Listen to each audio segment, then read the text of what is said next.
Good morning. This is Talking Devils, the leading independent Manchester United podcast. I'm your host, Wayne Barton, joined by Manchester United legend Paul Parker and Dave Murphy, here to talk about what did I used to have on the pod as the introduction, Paul? Was it like another difficult week for Manchester United? Yeah. Which is, I had it in my opening script, and unfortunately, that's what we've got on the agenda this morning. If you're watching live on YouTube or Twitter, or Facebook, if you get your comments and questions in. If you watching on the replay, get your comments in. We'll still reply to those as well. If you're listening on the audio podcast, if you can subscribe, leave a review on the platform you're listening on. Okay, first of all, general chit chat. Paul, how are you? How was your weekend? Right, okay, let's put yesterday out in my mind and say that it never moved on from the midweek game, to be perfectly honest. That wasn't good. That finished off quite poorly. But other than that, really taking football away, it's been okay. Yeah, I've forgotten as well, yeah.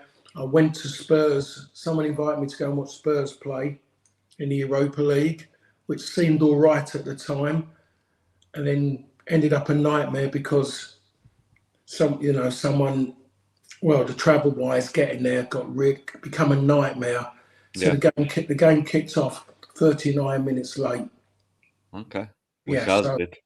Yeah, which was just getting there, and then all your mind then is just set on got to get away from this place. And Spurs ain't the easiest. And that's why I was just sitting there going, I just want to go, and I couldn't move out of that place quick enough when they scored the third. It's difficult. Yeah. The inner city London stadium rebuilds, if they don't have like a bigger infrastructure around it, then the travel can be quite difficult. I mean, Arsenal were all right because they were able to relocate and they have a different, and West Ham have got a different travel infrastructure. I will say though, I know we've got from where we're going to end up. West Ham is quite decent compared to London clubs. Arsenal is a horror show. Got four stations right next to it, within half a mile. All within one Arsenal station is 500-600 yards. Highbury and Islington about half a mile, just over. They close the other two. That is an absolute. That's why I always say about Arsenal, fans leave early because otherwise they're not going to get out. Spurs is in the middle of nowhere, shiny stadium just a place with nothing around it. The best one at the moment, for my opinion, in London is West Ham. Yeah. I was at Brentford at the weekend. I was at Brentford, West Ham. Brentford has not got one station on the bridge right next to the grounds. After a game, you just don't want to go anywhere near it. You just don't. It's a lovely little compact stadium, but the infrastructure, the road, I mean, you think you're sitting there, Wayne, right on top of the M4. Yeah. Well, there you go. You've got your Monday morning Paul Parker travel run through London, which, we can all use with delaying the inevitable as long as we want.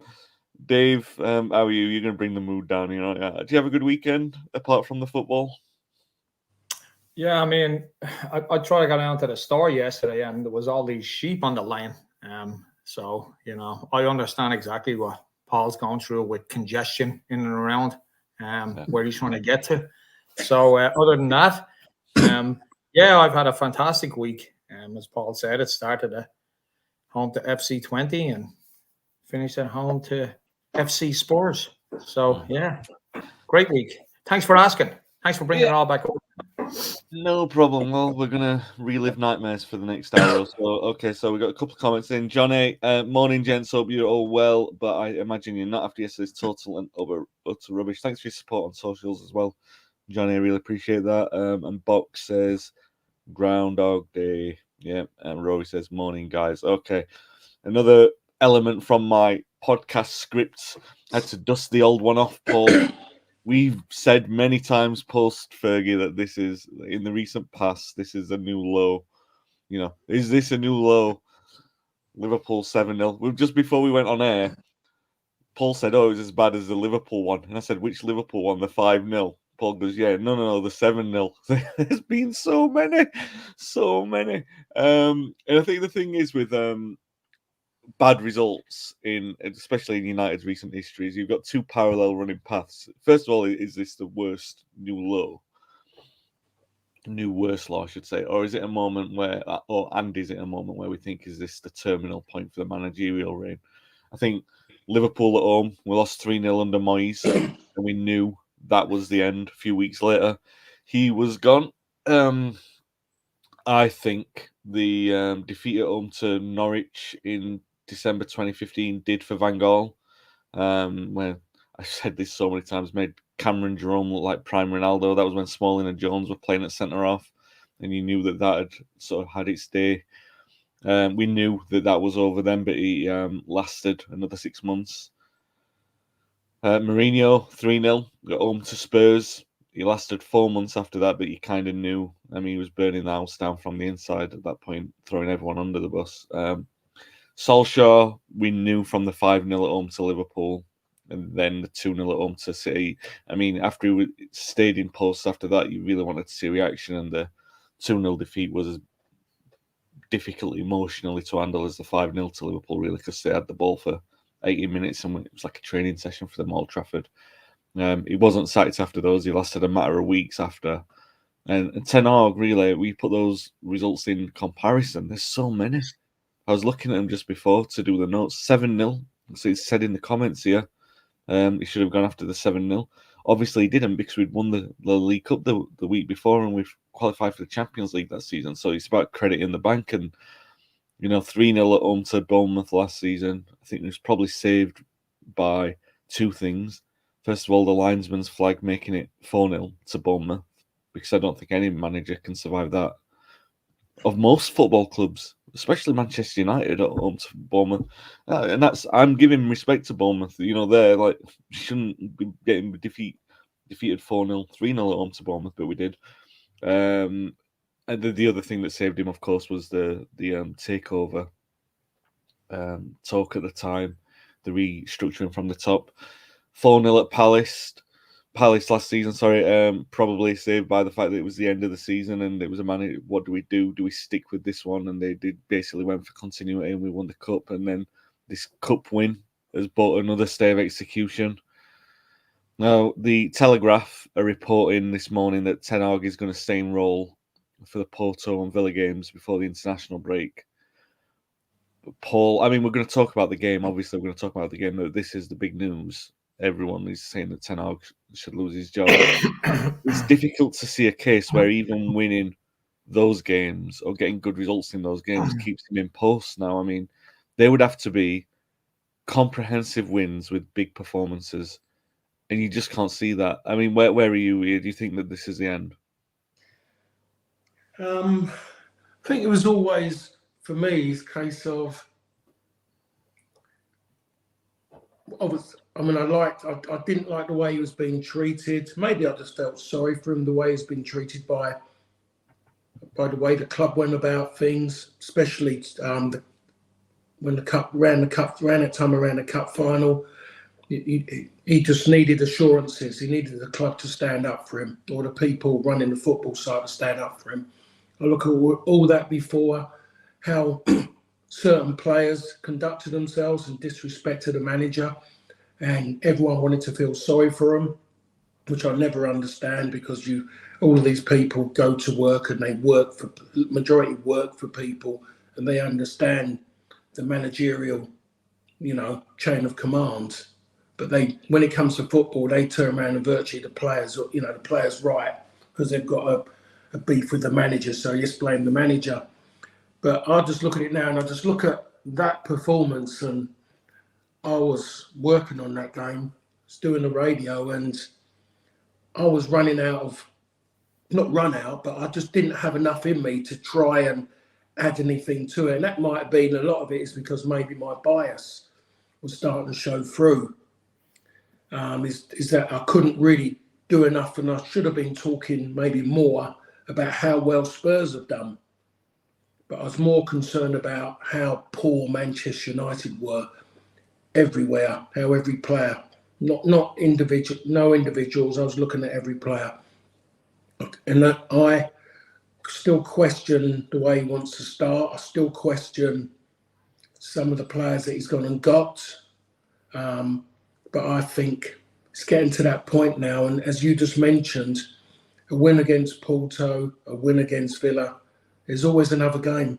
There's always another game to throw it all up. Another game that a poor performance will just throw it all back out there again. It's never going to change its moment in time. The media are not going to get off of him. They're not going to get off of him because any other club he's managing, and it's something like this, it wouldn't be too bad. But because it's United, and I keep saying this, and I'm seeing it more and more, it's bigger news than any team. It's bigger news than Arsenal, say, going to win, being at the top of the league, or even at the moment, Liverpool are top of the league.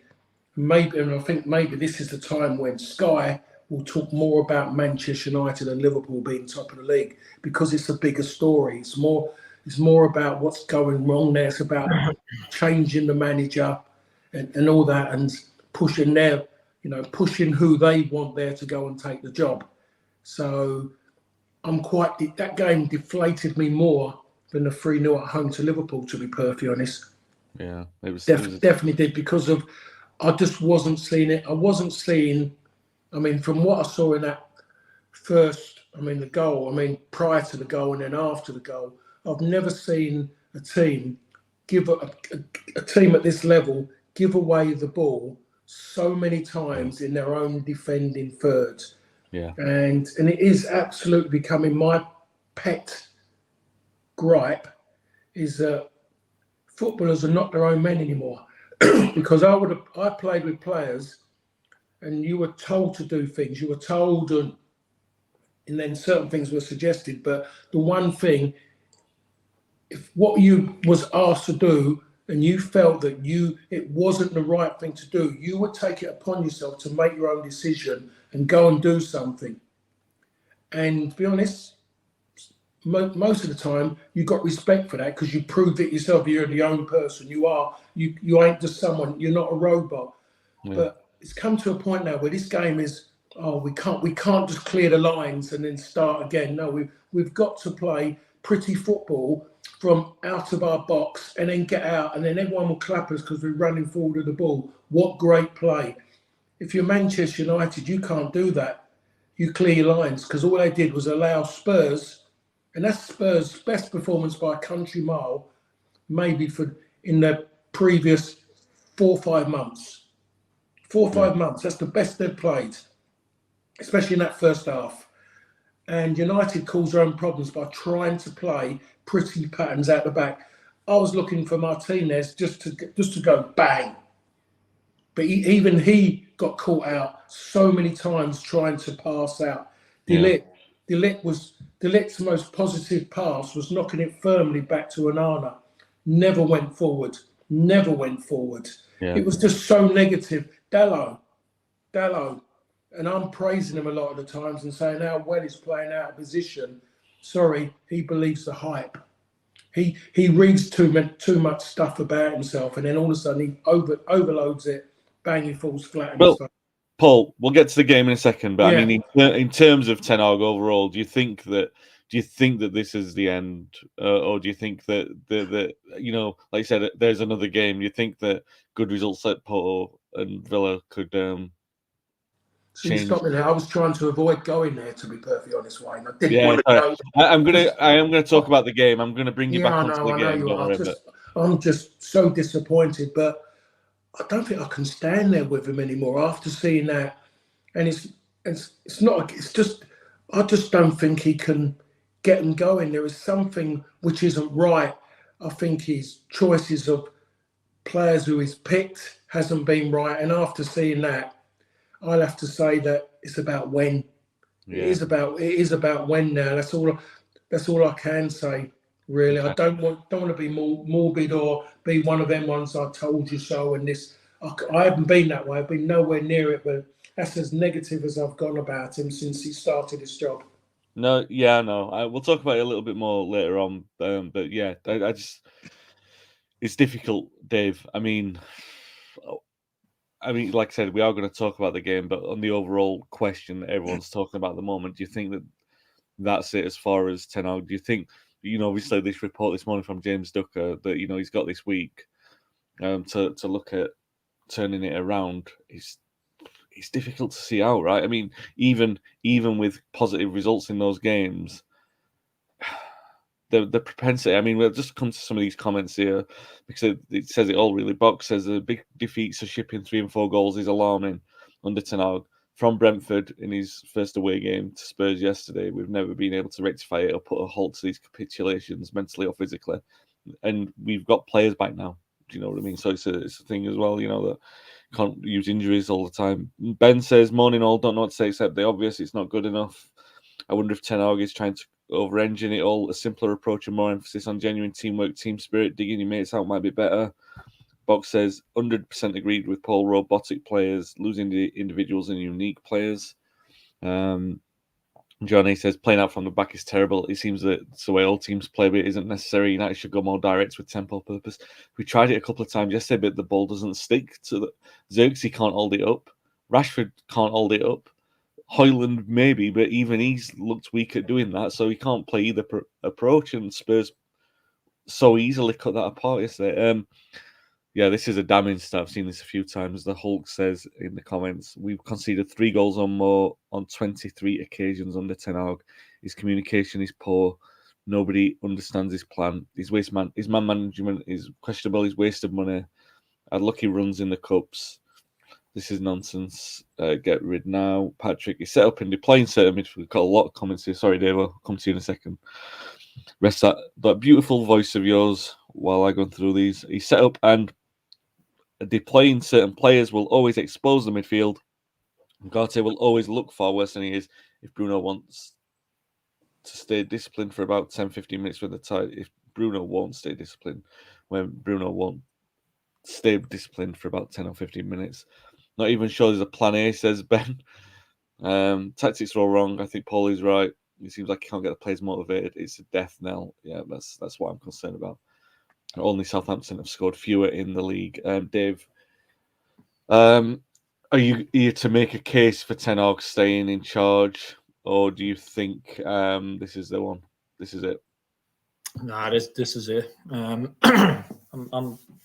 I've always been in favour of just backing a manager and letting the club do what the club's going to do. But yesterday was, for me, was the straw that broke the camel's back. He's not going to be able to turn these players around. It's quite obvious. Mentally they're gone after we concede, and the fact that we conceded early concerned me. What's he going to? I mean, how is he going to turn these players around? He's had 3 years to do it. Now, listen, I get it.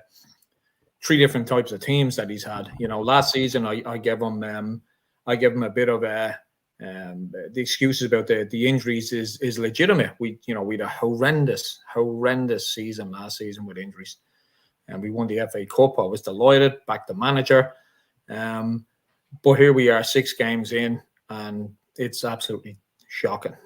We played 3 home games, we've won 1 and conceded 6. It's just unbelievable. Spurs are not even a good side, and they weren't even good yesterday. But they had the run of Old Trafford. They really did. Unfair. I think they exploited United in every single area yesterday. They tactically just absolutely obliterated us. I'm not so sure. To be honest, I think we were just so poor that they look better than what they are. So the time is now. We're not going to get on. We'd be lucky to get a point out of the next 2 games. And even if we did win one of those and draw one of those, you think it's going to turn around? Why hasn't it turned around yet? There's no more excuses. The injuries have pretty much gone away. He has a very, very solid, strong team.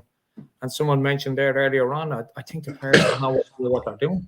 They have no idea. His substitutions are always questionable. Always. Yeah. They make no sense whatsoever. And I just hope, and listen, like I said, I'm always a fan of backing a manager. But if we're going to do this, we need to do it now. If we've any chance of saving somewhat of a season, we need to do it now. We don't drag it on because we got 1 win here and a draw there and an okay win there. I was looking at some of the numbers this morning. I think we won 7 games out of the last 28 or 29. That in itself is a sackable offence. It's absolutely ridiculous. I mean, we played well at Brighton. We played well at Palace, I thought. But we've come up against two teams that are top 6, let's say, and we've got our ass handed to us twice. Yeah. And 3-0 yesterday at the end of the day kind of flattered us. Yeah. Yeah. The rot set in this club when we got rid of David De Gea. It was the most ridiculous transfer in the past probably 10 years. Now, include Anthony in that. We've collapsed as a defence, and we're still seeing that these 2 years later. We should have never got rid of De Gea. And it's decisions like that have basically reared its head now throughout the season. I mean, we go back to last week, and as we all know, I'm not Marcus Rashford's biggest fan, but the guy scored 3 goals in a week and he got dropped. Makes no sense whatsoever. And then yesterday, we seen the result of that mentally for Marcus Rashford again. He was back to the old Marcus Rashford because he probably feels that what else do I need to do here? I've scored 3 goals, I'm on form, and I get dropped. I don't think he was back in. I mean, he was back in. That's the thing. It was such a weak. No, I get that, but his reward for scoring 3 goals was to get dropped and to allow the rumour mill to actually circulate. And we've all seen that. Dave, if he comes back in, go out on that pitch and shove it back up the manager's arse. No, I don't disagree. That's what you don't do. You don't go and sulk. You don't go and get silly things written on the side of your football boots and that for cameras to see it. You go out there and you do what you do. What you're meant to be doing is going out there and working hard. And he never Don't disagree. But I think we had a moment there with Marcus Rashford where he had scored 3 goals and mentally he was in the right frame of mind. Then he gets dropped. And we all know he's mentally weak. We all can see that he sulks and he doesn't take things well. Ten Hag gave him the opportunity to fall back into that mindset. Oh, okay. That's what I'm saying.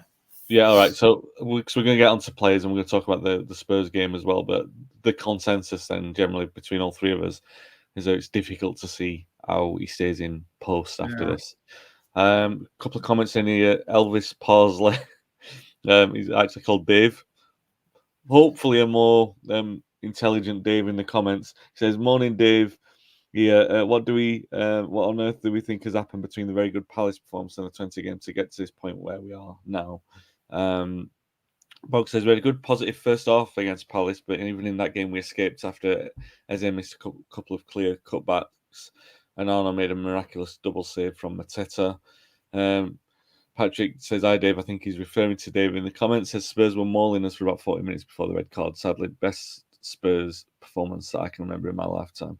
More impressive than the 6-1 defeat after early red. Yeah, I thought they were really good. But I mean, look, they had no Son. I don't know how you pronounce that. Son's probably the right way. Richarlison not playing. Van der Ven scores. I mean, he runs through the defense 75 yards. He runs through. There's not even a hint of a challenge until De Ligt sees that he's not being followed, tries to pull him to some kind of awkward position, but he's already in a good position, crosses, and they've got an unmarked player to score at the back post, which is absolutely ridiculous for that to happen. Brennan's there. Dalot decided yesterday, I think, that he's just the left back part of his job role is redundant, and now he's going to play defensive midfield. I mean, that exposed Martinez for the second goal. Martinez is playing left back and centre back, commits to a challenge, much like Maguire did against 20 at the weekend. You've conceded exactly the same goal again. And they score that, and then they score from a corner, which, I mean, I hate being so critical about United, but you could have put 11 bins in there. That's the kind of training corner that you do.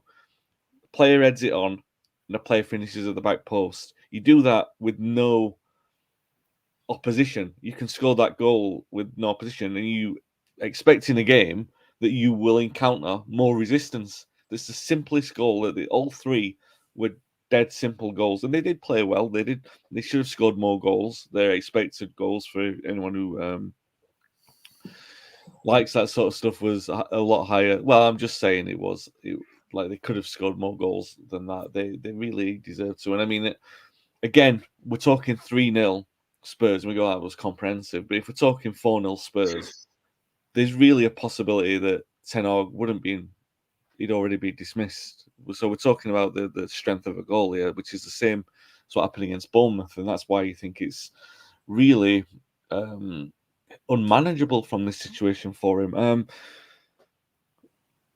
There were things. I mean, many words have been said about this performance. Gary Neville said on Sky Poll that it was a disgusting first half performance from United. Obviously, there's the Fernandes red card. In fact, you know what? Before we talk about the performance, quick on Fernandes on the red card. What do we think on that, Paul? I looked at it first time. I wasn't sure. The one thing that did get me is that the intention of the foul or the result of the foul, you think, oh well, he's gone out to seriously injure an opponent. That's why he's being sent off. The strength of the reaction from the referee is based on the strength of the reaction from Maddison. Maddison's up joking about it before Fernandes has even left the pitch. I think Fernandes deserved to go because I think his foot was too high. In this modern game, you can't get away with that. But Maddison playing a part in getting him sent off and then joking with him after, before he'd even left the pitch, is just symptomatic of where the game's gone. Nothing to do with United losing the game, by the way. They would have easily lost 3-0 with or without Fernandes, I think. But Paul, do you think it was a red card? Because it has been disputed whether or not. Some people have gone back and forth on it. Well, I think it become more of a red card because of the way that Maddison threw himself around, as he always does. He's done it on quite a few occasions during the game. Every time he's touched, it was just a big dramatic, everything like that. And to be honest, it's not just Maddison, it's almost every player. They just don't respect each other. The whole game is trying to get people yellow cards. Get them on yellow cards. There's a good chance that managers might take them off, but even better for them, they can get someone sent off. And they're all aiming, every time they go down, they've got already a count in their head of how many fouls the players made. That's how they're doing it. You can see them. They're telling the referee every single time.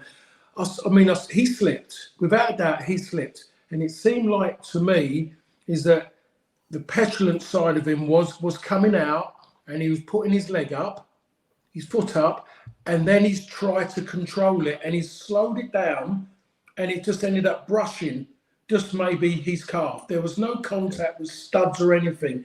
Now, if that is violent conduct, then what was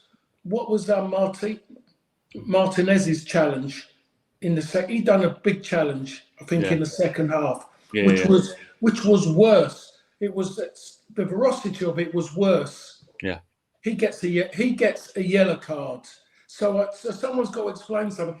And be honest, there wasn't any contact, but it was the veracity in today's game that normally that's all everyone talks about now. From everyone loving the great old game from 2 decades ago and before, everyone now is going, oh, well, he's doing this. I'm going, he didn't make contact.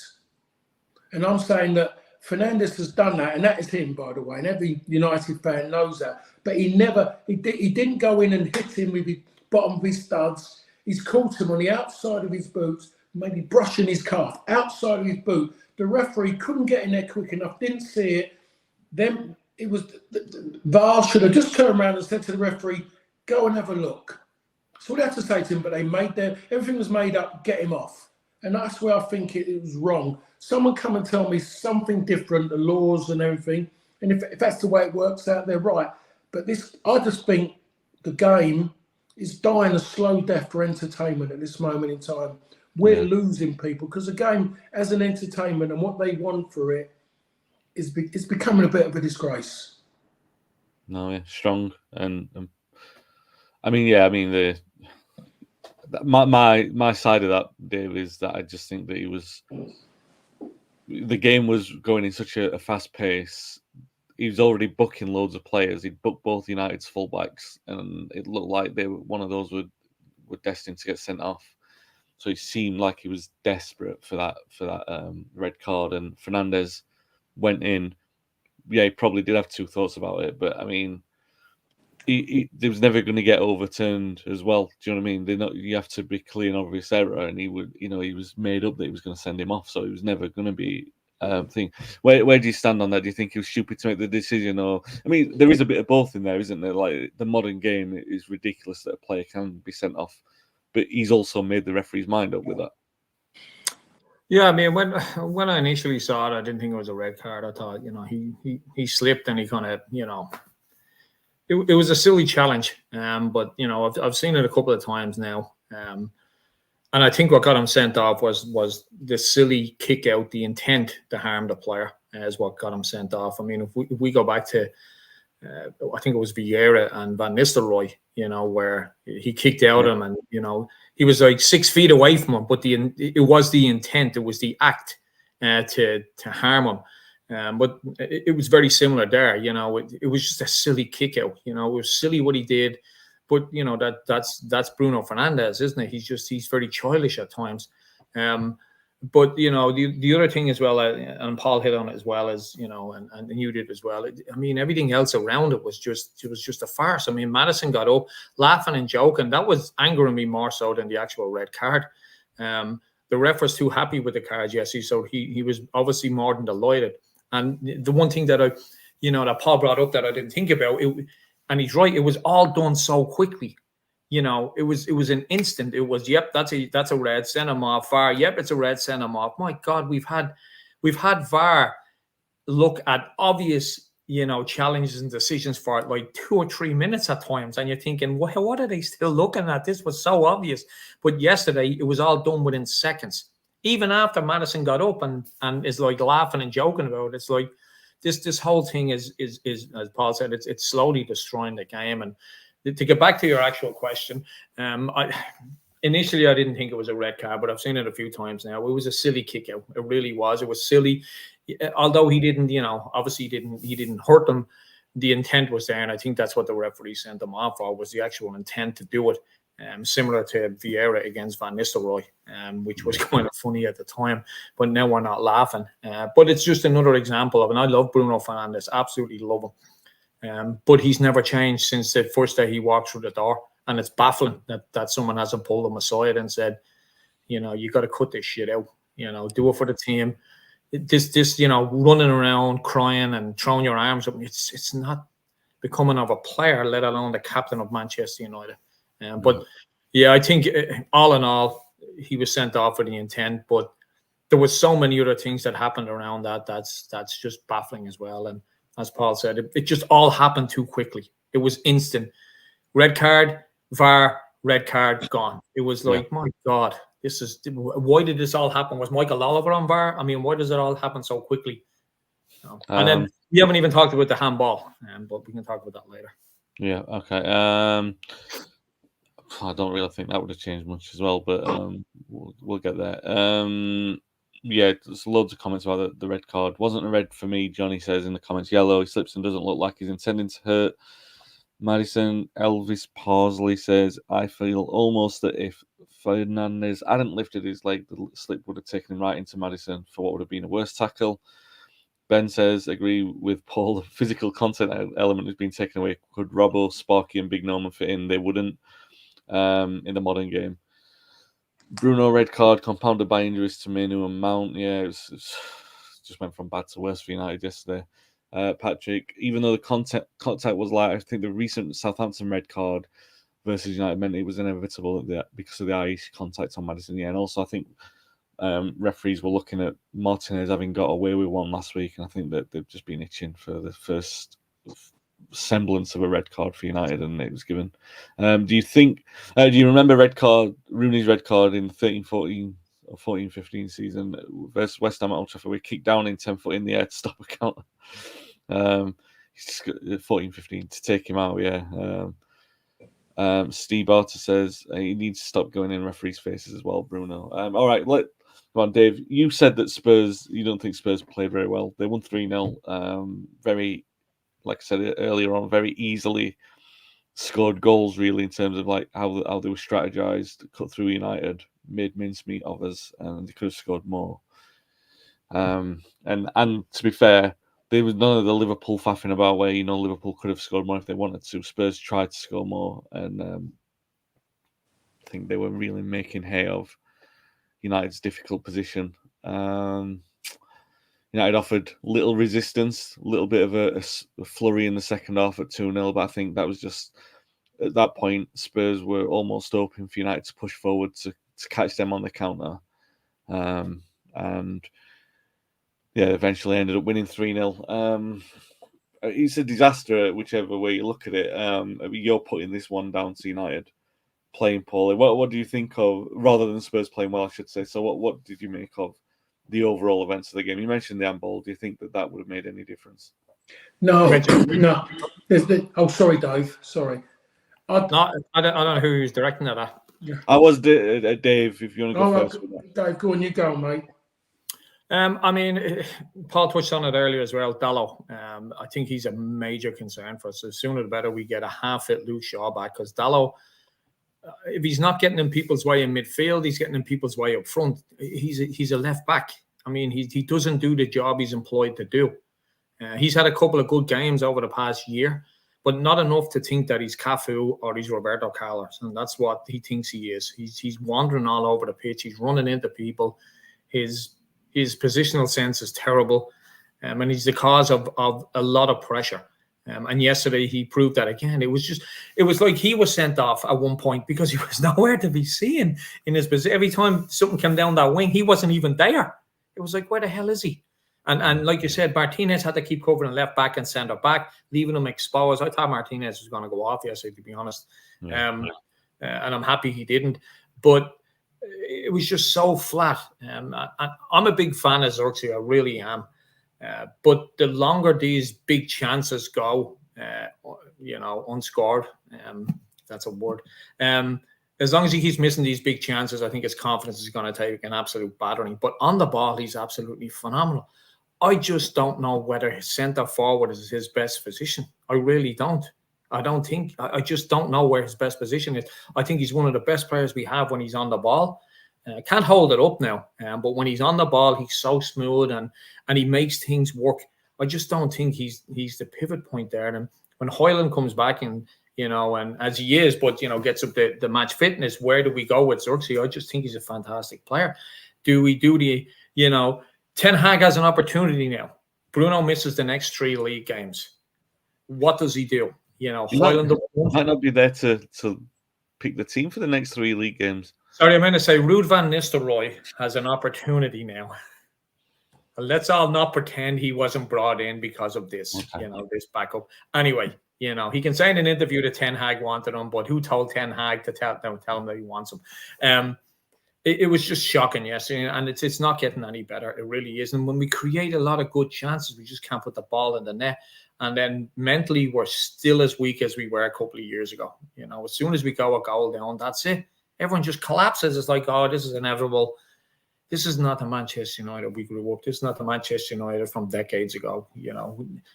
We never give up. But it looks like this team and these players, not all of them, there's a handful of them in there, and I'm seeing even more so of them coming in that have a better, mentality. The late Martinez, people like that. But we have a problem. We have a problem with Bruno Fernandes, and it showed yesterday. I'll talk about the players in a little bit as well, just after we get Paul's thoughts on the game itself. I mean, I think the worst thing for me, apart from seeing the same thing over and over again under the same manager, and you want to see some kind of resilience, especially when you've got a stronger team. You could predict everything that happened in that second half. I did at half time. I said, what's going to happen? We're going to try and commit early on. We'll be too exposed. We'll concede a goal on the counter within the first 5 minutes. You can see that coming. Ten Hag will because he's made 2 changes at that point, he will make the remaining changes because he can't not gamble, and then they'll just have fun on the counter. You could read that game like a book. Not a good one, because we've been there many times. A Wayne Barton book, you might say. That's how bad it was, the second half. I knew Dave was going to get in there with that one. And then you get the last 20 minutes when the scoreline is done, and Spurs... Well, I say Spurs, I'm saying this is a game that we've seen many times. That in some form, we get humiliated in that last 20 minutes beyond what the scoreline is, whether it's Man City keeping the ball for long periods and not letting us have a kick, whether or not it's Liverpool fanning about trying to score a goal and not doing it, messing about in front of goal, or yesterday, Spurs bringing on kids, taking off the senior strikers and throwing on some kids for 20-odd minutes. That's how in control they were. It's embarrassing, and it was humiliating yesterday. It was so bad to see that. And, you get the ole, and we've seen Bournemouth were doing it last season. That's embarrassing enough. And there's nothing that says we don't want, nobody wants that. Obviously the players can't want it, but there's nothing there apart from spitefulness and resentment when they come out with the angry challenges and things like that.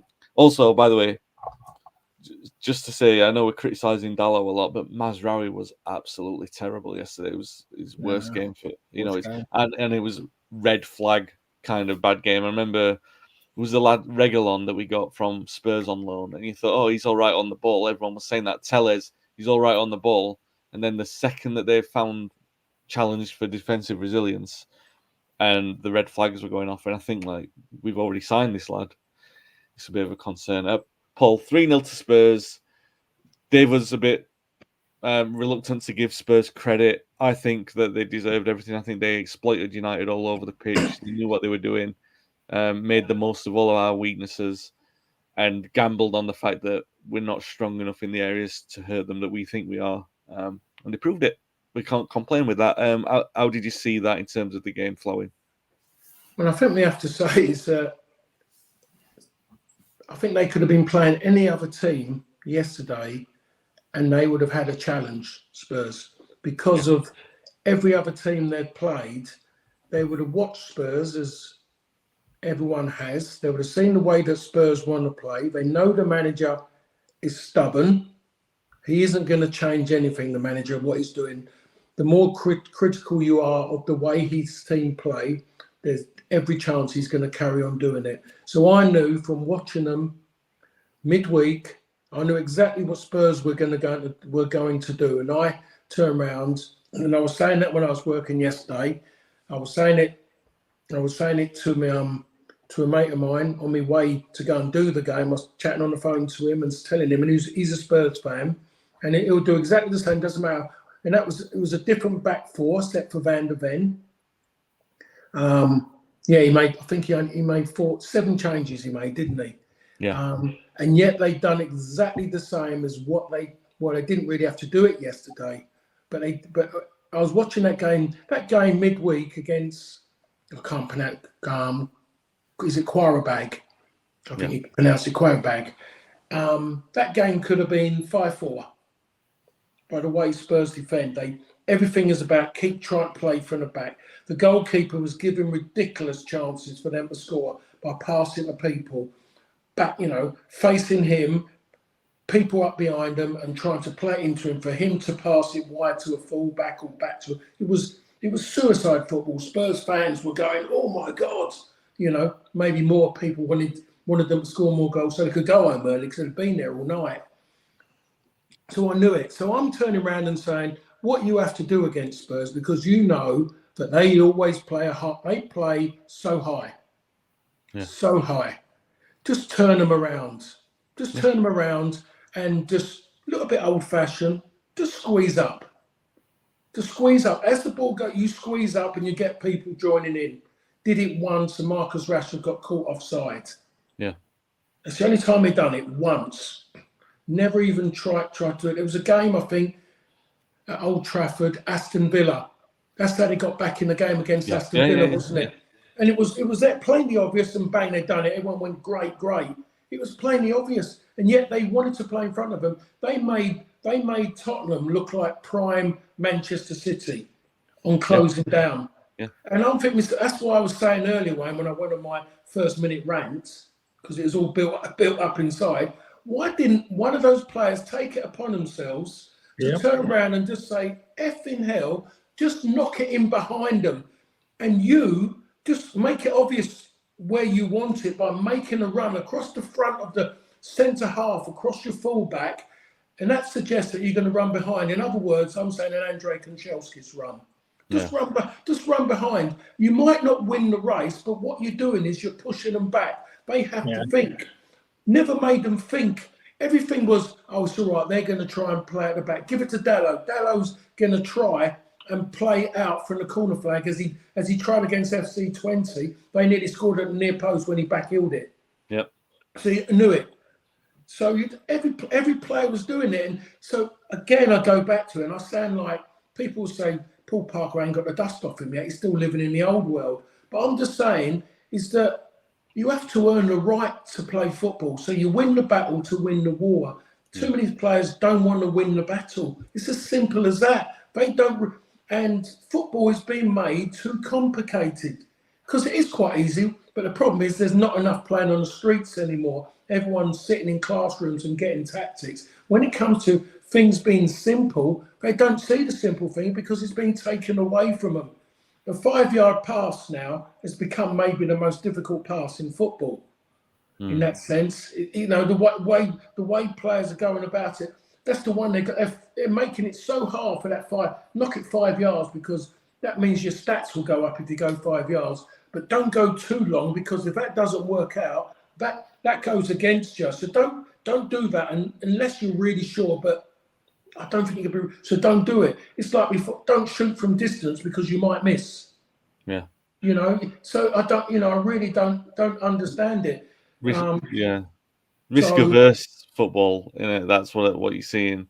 Yeah. And it's all the individuality being sucked out of it, and completely.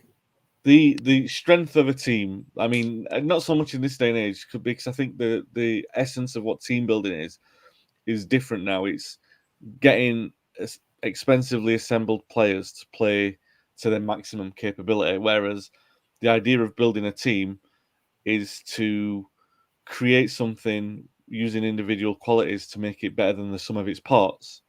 That's the essence of building a team. And somehow at United, whenever it comes to this point, we've been here under Solskjaer, and we've been here under Mourinho and Van Gaal, and we're definitely here now, is that somehow we've got this expensively assembled bunch of players who somehow look like the worse, lower than the sum of their parts, because they are emphasizing their own weaknesses and trying to play to strengths that they don't have. And playing out from the back is especially when we're a couple of goals down, it's massively frustrating. And they say it's just a style of football these days. But yeah, I mean, there were surely ways around it. You guys have said that about the long ball, playing it behind, like trying to use the pace and turn the team around. But Spurs, they had a plan A and a plan B, and they just executed both of them yesterday. You could see it happening, and it's frustrating for us. Like, we're not United manager. We can see it all happening. You could predict it was going to happen, and it all happened so predictably. And Spurs just absolutely, they'll never enjoy an easier win at Old Trafford, and they won 6-1 at Old Trafford. They'll never enjoy an easier win than that. So a couple of comments here before I come on to the next point. Patrick says United's incremental improvement this season versus last is completely undermined. Too many basic deficiencies on positioning, passing, and game management. Yeah, and you do have to come back to the manager on this. I'll come on to this in a second. Ben says, no true captain, manager on the pitch, reacts to circumstances and leads. Yeah, I mean, it's difficult with the individuals at the moment, isn't it? And Bruno's reaction as a captain, he's far from the first Manchester United captain to be sent off. Let's put that out there, but I think it's the way in which it happened. Spurs essentially defended with Van der Ven and Romero alone at back. Yet when we could, especially after the red card, they really used 11 men against 10 men very well. I know it sounds like a stupid thing to say, but you don't always see that. A big comment here, cutting off Dave's face. If you want to write in long comments, please do, because it means that we miss half of Dave's face. Look, he's shrinking there. There you go. Almost gone completely. People need to stop talking about Ole back. Yeah, it's just because he did that interview. The passing style. Why would we go backwards? Yesterday was shocking. Why would we go backwards? The playing style is far too mixed. We don't counter-attack. That's what people want. Erik wants to play slick passing, control movement. It's not possible with the wingers of Bruno there. Direct. Exactly, yeah. Yeah, Ferguson adapted the team to beat the other team, and there's something cut off there. Sorry about that, Colin. That's as far as the comment went on, yeah. Ben says, agree with Paul Ori, simplicity and complication. Fergie's United had a basic simplicity, which is sometimes mocked as far as I can see. His team had balance in multiple ways, yeah. It's not that it was simplicity. He was that good at delivering a simple message, and economy in football is underrated. people want to overcomplicate it. Yep. Yesterday we had, like you guys have just said there, the perfect opportunity, a very simple, easy way to turn Spurs on their back, and we never did it once. And we had the players on the pitch to do it for the first part, and we could have been more compact, could have pushed that play up, but we play to our weaknesses. So in the past, obviously we talked about the manager there. In the past, we've looked at the players, right, and we've said that's a toxic dressing room. And I think in the past you can look at individuals and say, oh, that person. We never did. We never really single out players. Everyone knew we were talking about, but most of those players are gone now. In fact, pretty much all of them are gone. You can argue about the quality in that squad, and you can question the personalities of one or two individuals, but I don't think people would say this is a bad bunch of players or it's a mishmash of different managers' squads. It's very clearly Ten Hag's squad. The remaining players from the prior generations are the one that he's chosen to keep now. He's had incredible backing. And the worst I think that you can say about some of these, you can question their attitude. Some people do about Rashford. You can say his desire is an individual thing, though. It's not a squad thing. I think the worst thing that you can say about some of these players is that they're not good enough to play for United and that they won't be part of a team that wins the title for United. And we can say that about Bruno. You can say that about Dalot. You can say about Rashford. That's an individual thing. Nobody's saying that there's a problem in the dressing room or it's disrupting the dressing room. I think, under Ollie we said that, and under Van Gaal we said that the players were partly responsible for this. This time you could say injuries have been critical. The manager is responsible for making sure that implosions like the one that we saw yesterday, the predictable ones, shouldn't happen 2 years into a job. I mean, my mind Fergie's always the frame of reference because it's a difficult start and how he turned it around. And my mind goes to the 5-1 against City in '89, and it was a freak result in that game. Everything that went wrong went wrong. But the players stood up, they won the cup, and developed this growing attitude. Now, that stage in United's progression under a manager is obviously where we were last season, and we won the cup. But it almost feels like, that argument that we always used to say about Van Gaal, what would we see of him after he won the cup? Why didn't we give him more chances? I think that what we're seeing is what we would have seen with Van Gaal. Like last season and under Van Gaal, the best moments came from having injury-ravaged squads and their resilience in the FA Cup. So the players actually do have a resilience within them. The performances aren't there. But I just think that if you look at now, he said the time has run out, it doesn't strike the same kind of blow to me that it's the players who are culpable. You do look at the manager and say he could be getting so much more. He should be getting so much more because there's more talent in this. And Dave, I hate saying that about managers. I don't like to say that they've run the course. And I will if he's in post. And I do see the progression, but I just think it's a balancing act in football. Is it likely that the performances are going to come back? Is there a green shoot in there that you say that's something to pin onto? And the green shoot is generally in the individuals. It's with Garnacho and Manu and their individual performances and the hope in the players that he's brought in, rather than now the system. Because if this is the system, and Ten Hag has come out multiple times and said that, like he's said that he was happy with the way that the system was set up and stuff like that. All right, there's a message publicly and a message privately, but he has said that message enough time that now you're like going, okay, he's quite happy with the way that this is set up. He doesn't see the need for drastic change in there. It's difficult to pin this one on the players, isn't it, Dave? Considering everything I've just said there and the history that we've got with like saying this is toxic, it doesn't feel like that this time.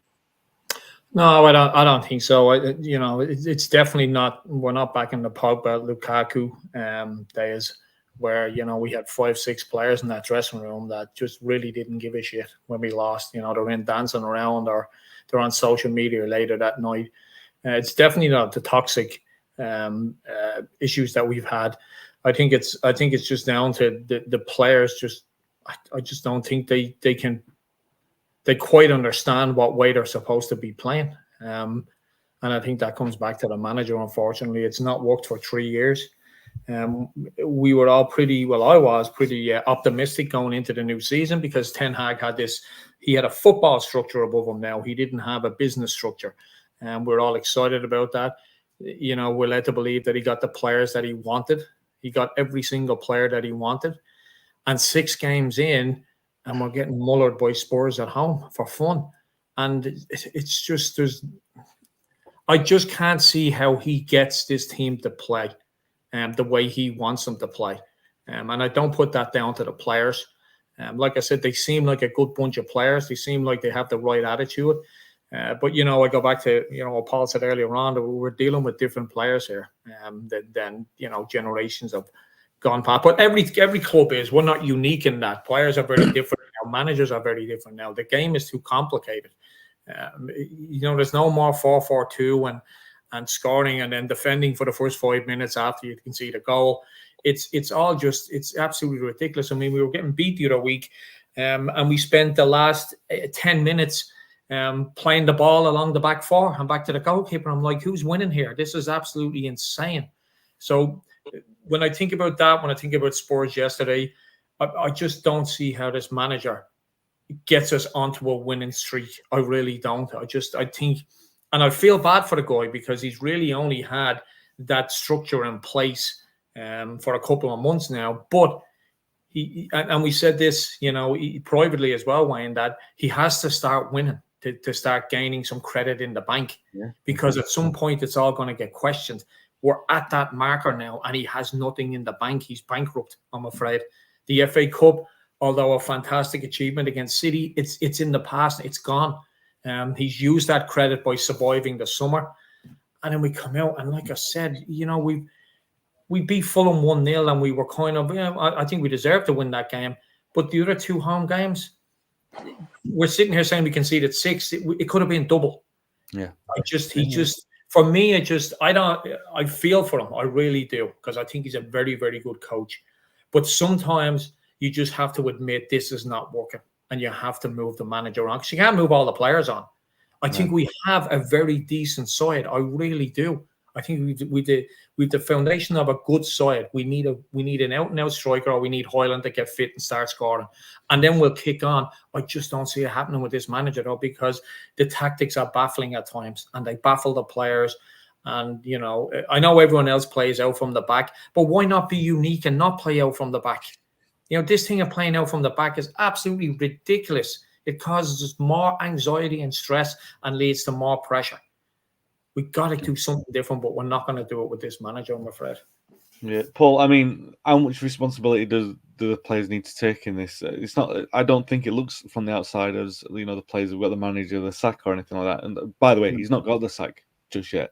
But I don't feel like that's the sort of position that we're in with this. Gary Neville was saying, and it's been said in other places, that players should call their own emergency meeting this morning and take responsibility of it.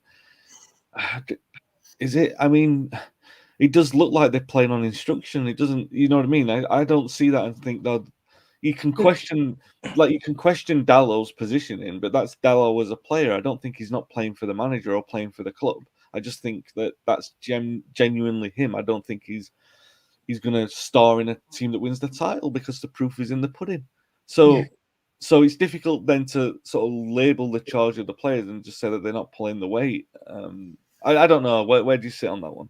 Well, first of all, it's a work ethic, and the players should take responsibility for a work ethic. They can be asked to run. Yeah. We can all ask everyone to run. You can prepare them to run during the week.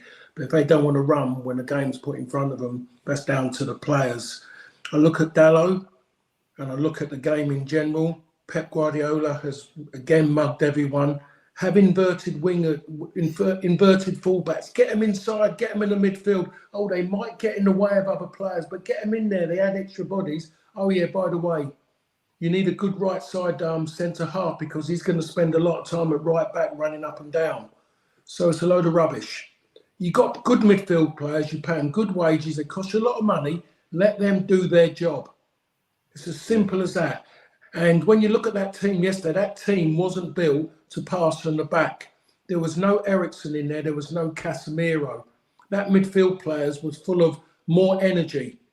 You could have Mainu in there, but you have Mainu in there with an Eriksen. Yeah. Then you've got your players in there. Or you've got Casemiro bringing on Mount, Casemiro should have come on instead of Mount. Mason Mount only touched the ball when it was dead balls. In general play, he never touched the ball. Wasn't involved in the game at all. So, sorry, Wayne, I've gone away from where we should have started and I've forgotten where we were going that one. I just these little things have just come in my head. I'm just seeing it then. I'm just thinking about it. And you mentioned Dalot, and Dalot's problem is he's too far in the park. You can't always play that way. Yes, go in there. But you watch all the ones who, well, let's go back, and I hate the mob up the road. Look at how they do it, how their fullbacks do it. Look how they come out. They don't just go in there and hope they're going to get the ball. They go in there prepared to go and get the ball. They're ready because they've got a pattern of play. They're a systematic team. They've got that already. Manchester United have never been a systematic team. Back in the days of they haven't. They've had individuals who suddenly go and take the game on themselves. They suddenly go, I'm going to go and do it. They know how to get together, but they know as well how it's important that they go and do their little bit on their own. And United haven't got the players to go and do it out on their own. They're not brave enough. Football's not brave enough, the players that much anymore. So I just think with United at the moment, it is going back to basics. It is saying fullbacks who can defend in those areas, centre halves who can defend, and that's fine. And the rest of it, because now we've gone from a team that we thought the midfield was okay to where now the front three is a guessing game, a total guessing game. Yes, they were saying the back four for me looked fine up until yesterday when it went wrong, and that's when Dalot read too many stories about himself. The right back suddenly had his worst game for Manchester United. De Ligt, fell off the side on his mantelpiece. He fell off of it yesterday. I'd say Martinez had had maybe his worst game, one of his worst games for Manchester United. Yeah, I mean, and that's probably down to individual fallibilities where those players run out. But I mean, it is systemic as well, and it's just difficult to see because he seems to have faith in the system, and obviously those players now you can see a 4-3-3 in that system. The difference being where Fernandes plays and where Xerxes plays, that those two players have the key to what system United play, really, because all the other players are kind of, where they're going to play. So it kind of dictates what the system is going to be. Manu may be a different one, because he's got different qualities as a midfield. I look at it and I think, is there enough inspiration in that squad to take accountability for that moving forward? And we have seen reactions in the past under Ten Hag. He has got reactions, but I think it is reactionary rather than like accountability moving forward. And like you said, when we look at other teams are looking for reaction. You're Manchester United. Everything's about consistency because you want to win championships. Yeah, it's consistency, not reactions after a poor game. That shouldn't be happening. That's been said. It's been said too many times, Wayne. We've all said that. I've said it far too many times after a poor performance. Now I'm looking for a reaction, and now I'm thinking about it now, and I'm fed up of saying that because these players are being paid stupid money, and it is stupid money. It's not good money anymore. It's stupid money, and when they're average players compared to a lot of players of yesteryear who had to work a lot harder to get what they were getting, let alone what this lot are getting for not even having to work half as hard. So I shouldn't be asking you for a reaction. It's impossible. I should be expecting you just to deliver. Deliver hard work, honesty. It should be there. And that's it. That's what you can do. A good game can't be guaranteed because you're up against people who are going to stop that for you. But the rest of it should be there. The manager shouldn't have that problem. It's as simple as that. But we're seeing every club having the same issues, and not just Manchester United. It's just because it's Manchester United, it's a big affair. A lot of managers are having the same problem because they can't manage the players anymore. Players are hard to manage. Everywhere. Where was I? I was somewhere before, and there was a football team in there. And all of a sudden, this security guard come up to me and just went, "Oh, sorry, you can't get in the lift. So-and-so's getting in the lift. I'm not going to name the player." I went, "Well, sorry, I've paid to stay in this hotel. If he really wants to get upstairs, he can use the stairs. I'm getting in this lift. What are you going to do? And the security person with him had to eat humble pie. It's as simple as that. The worst thing for the security is that the player knew who I was. But he never said anything. He was just laughing to himself. But that's how embarrassing it's got. You know, a footballer is going in a lift and they're virtually they've been panned away as if they're kind of some kind of royalty politician. And that's where the game's gone wrong. There's too much given to them. Too much money means that they've got all this around them. They're given a bubble around them before they've even delivered a performance. Yeah. Any performance to give them that kind of, maybe you go, whoa, he's this, he's that. And that's where we are now. Every club's in a state. It's as simple as that because what football's become. And that sorry, Wayne, that leads into what we were saying earlier on about the mentality of players, is that there's no incentive there. There's been a few teams over the past maybe 10 years that have had, a very strong mentality, but it was all down to the manager. I'm not going to name the team because they're not one of my favorites and they're very close to us. But it stems from that as well, is that there's literally no incentive there for the player to give a shit. They've got a guaranteed contract. And when Manchester United is not alone in that, but I think the point Paul's making, and forgive me if I'm not, is that we have very, very weak-minded players now. And when we get a lot of them together, Manchester United seem to have a lot of them together at this moment in time. And after 2 minutes, that game was done. It really was. You could see it. You could see that those players were like, oh, another defeat today. I'm like, there's probably 90 to 95 minutes left here after those first 2 or 3 minutes.